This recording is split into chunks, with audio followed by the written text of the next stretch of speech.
Hello and welcome back students. हम लोग पढ़ रहे थे क्लास 6 का साइंस का chapter 4 sorting materials into group. इसमें हमने ये पढ़े थे ऑब्जेक्ट्स अराउंड अस और उनको अलग अलग ग्रुप्स में डिवाइड किया था, या फिर यूँ कह लीजिए कि उसको अरेंज किए थे। तो जब हम लोग अरेंज कर रहे थे तो फिर समझ में नहीं आ रहा था कि उनको कैसे अरेंज किया जाए ग्रुप्स में, क्योंकि सब एक दूसरे से मैच हो जा रहे थे। तो उसके लिए हमको पढ़नी पड़ी उसकी प्रॉपर्टीज़ में हमने उसकी फर्स्ट प्रॉपर्टी पढ़ी थी जो कि है अपीयरेंस। और इस वीडियो में जैसे कि हमारी बात हुई थी कि इस वीडियो से हम लोग उसकी नेक्स्ट प्रॉपर्टी से कंटिन्यू करेंगे जो है हार्डनेस। चलिए स्टार्ट करते हैं। When you press different material with your hands, some of them may be hard to compress while others can be easily compressed. Take a metal key and try to scratch with it the surface of a piece of wood, aluminium, a piece of stone, a nail, candle, chalk, any other material or object. क्या करना है आपको, जब भी हम लोग कोई material अपने हाथ में पकड़ते हैं ना, तो उनमें से कुछ चीज़ें हार्ड होती हैं, कुछ सॉफ्ट होती हैं। जैसे पकड़ के तो समझ में आ जाता है। जब हम लोग उसको कंप्रेस करने की कोशिश करते हैं, मतलब अपने हाथ से दबाते हैं, तो कुछ चीज़ें हैं जो ईज़िली दब जाती हैं, आपकी ईज़िली कंप्रेस हो जाती हैं, और कुछ चीज़ें ऐसी होती हैं जो नहीं दबती हैं। ठीक है, और साथ ही साथ में आपको क्या करना है, अब ये चीज़ तो हम लोग देख लिए कि दब रहा है या नहीं दब रहा है। अब एक मेटल की लेना है, मतलब एक चाबी आपको लेनी है, और उससे लेकर के क्या करना है कि जो भी हमने चीज़ लिया है ना अपने हाथ में, उसको हमें स्क्रैच करना है। ठीक है, जब उसको स्क्रैच करेंगे तो क्या होगा वो चीज़ हमको देखना है। तो किस किस चीज़ों को स्क्रैच करना है हमें, एक तो वुड यानी कि लकड़ी, एल्यूमिनियम, स्टोन का एक टुकड़ा, नेल यानी कि Kanti, candle, chalk, any other material यानी कि और इसके अलावा कोई भी मटेरियल या फिर ऑब्जेक्ट जो आप बोलना चाहें। इतनी चीज़ों को हमको क्या करना है, स्क्रैच करके देखना है। जब इसको स्क्रैच करेंगे तो हम क्या देखेंगे कि कुछ चीज़ें हैं, कुछ मटेरियल्स ऐसे हैं जो ईज़िली स्क्रैच हो जा रही हैं, और वहीं आपके कुछ मटेरियल्स ऐसे हैं जिनको कुछ मटेरियल्स ऐसी हैं जो स्क्रैच नहीं हो रही हैं। ठीक है, अब वो मटेरियल्स जो कि ईज़िली कंप्रेस भी हो गई और ईज़िली स्क्रैच भी हो गई, ऐसे मटेरियल्स को सॉफ्ट मटेरियल्स बोलते हैं। एंड वहीं दूसरे मटेरियल्स जिनको में कंप्रेस करने में भी डिफ़िकल्टी आई है और स्क्रैच भी नहीं हो रहा है, ऐसे को हम लोग हार्ड बोलते हैं। क्या बोलते हैं, हार्ड मटेरियल्स। ठीक है, यहाँ तक समझ आया।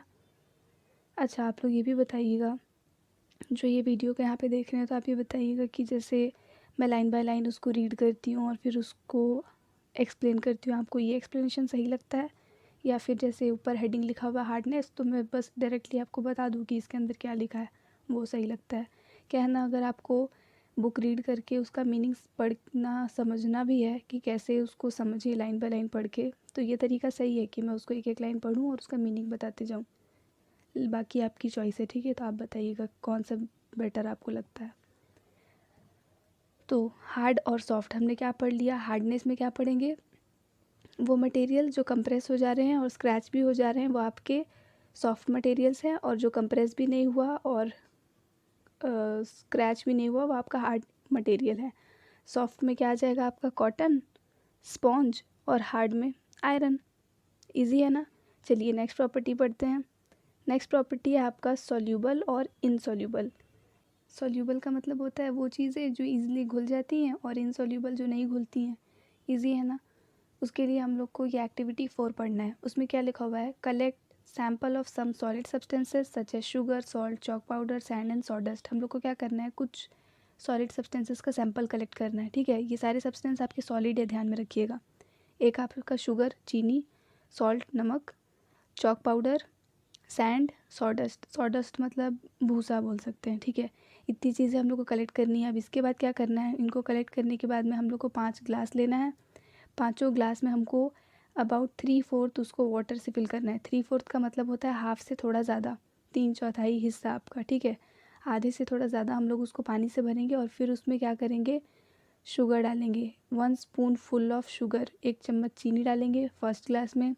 दूसरे ग्लास में हम लोग नमक डालेंगे, है ना, सॉल्ट यूज़ किए थे, सॉल्ट डालेंगे।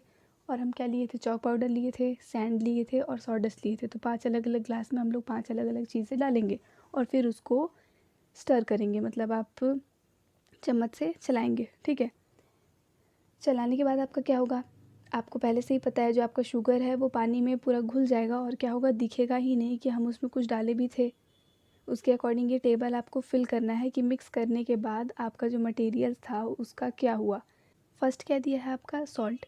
सॉल्ट के बारे में क्या लिखा है, डिसअपीयर कम्प्लीटली इन वाटर, मतलब पानी में पूरी तरह से वो डिसअपीयर हो गया, मतलब गायब हो गया। जब हम लोग उसको पानी में घुले तो वो गायब हो गया। सेकंड लिखा है शुगर। शुगर में क्या लिखेंगे, सेम वही, डिसअपीयर कम्प्लीटली इन वाटर। उसके बाद आपका आता है सैंड। सैंड का क्या होगा, डस नॉट डिसअपीयर।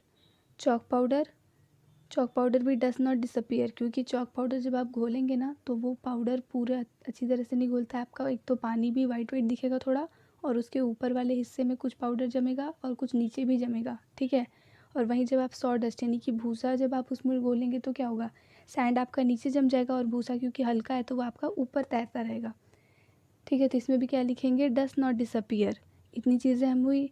अब इसके बाद देखते हैं, ये सारी तो सॉलिड थी, है ना। स्टार्टिंग में जैसे ही ये एक्सपेरिमेंट स्टार्ट हुआ तो मैंने बोला था आपसे कि क्या करेंगे, सैंपल्स कलेक्ट करते वक्त ध्यान रखेंगे कि सैंपल आपके सॉलिड सब्सटेंस हो, ठीक है। अब हमको नेक्स्ट सैंपल कलेक्ट करना है और इस बार आपका सैंपल लिक्विड होगा, ठीक है। अब लिक्विड वाले सैंपल्स को देखते हैं।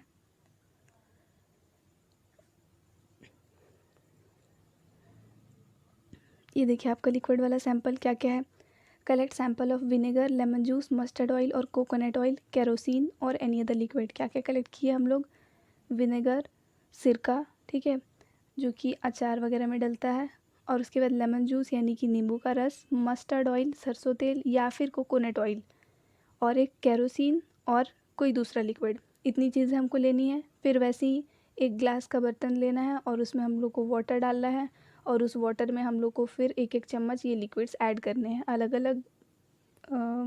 अलग अलग कंटेनर में, ठीक है। अब जैसे हम लोग ऐड करेंगे तो उसके अकॉर्डिंग ये टेबल फिल करेंगे। अब पहली चीज़ हमने क्या ऐड की, विनेगर। विनेगर आपका लिक्विड होता है। सिरका शायद आप देखे भी होंगे, अचार में रहता है, जो मार्केट से अचार खरीद के लाते हैं ना उसमें सिरका डला हुआ होता है। सिरका क्या होता है, वो पानी जैसा ही होता है, वो आसानी से घुल जाएगा, पूरी तरह से घुल जाएगा, पता भी नहीं चलेगा कि कुछ डला था उसमें। वैसे ही आपका नींबू का रस भी हम जब डालते हैं, लेमन जूस, तो वो भी मिक्स वेल, लिख सकते हैं ना, मिक्सेस वेल, पूरी तरह से घुल जाएगा। लेकिन जब आप उसमें सरसों तेल डालेंगे, मस्टर्ड ऑयल या फिर कोकोनट ऑयल डालेंगे, ये दोनों क्या है, तेल है ना, तो तेल डालेंगे तो क्या होगा, तेल तो पानी में नहीं घुलता है, वो उसके ऊपर तैरता रहेगा। वैसे ही जब आप केरोसिन डालेंगे, केरोसिन है आपका मिट्टी तेल, वो भी नहीं घुलेगा, वो भी ऊपर तैरता रहेगा। तो सॉलिड में हमने क्या देखा था कि कुछ सॉलिड थे जो पूरी तरह से डिज़ोल्व हो जा रहे थे और कुछ थे जो नहीं हो रहे थे, और वैसे ही लिक्विड में भी हमको मिल गया, कुछ लिक्विड है जो पूरी तरह से मिक्स हो गए और कुछ ऐसे हैं जो मिक्स नहीं हुए।